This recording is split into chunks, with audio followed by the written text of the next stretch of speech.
Anybody ever have a bad day? Heather loved her daddy. Heather wanted to be like her daddy. Let me tell you about her daddy. His name, Kyle. Dr. Kyle was one of the best surgeons in the United States of America. One last month in the year, he would get on a plane and go to Africa. Heather wanted to be like her dad. She went to school. She studied hard. She became a doctor, a surgeon. And she went to Africa with her daddy. But one day, she came out of surgery room 1. And she was scrubbing out because she was done.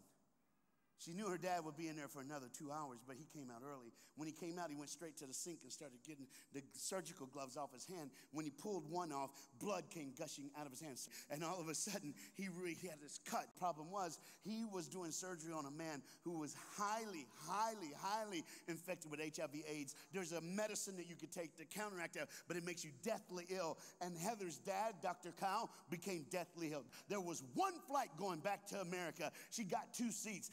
She kept taking his vitals and heart rate. When he finally fell asleep as the plane took off, she slipped out of the seat, went to the restroom, locked the door, fell on her knees in front of the toilet, and begged God to save her daddy. She was in that bathroom an hour and a half. Then there was a knock on the door.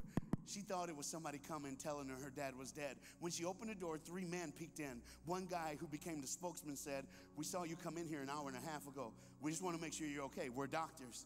And she said, "I'm a doctor too." She told him the whole story. And one of the guys started laughing, but there was a reason. He said, I'm sorry I'm laughing. He says, "But we're AIDS specialists going to Atlanta for an AIDS conference. The medicine that your dad needs, it's in 22B, right in my bag above him in the overhead." But she was on the plane at the right time, at the right moment, to find the right people to turn her gate into a beautiful gate. It's a beautiful gate no matter what you're in.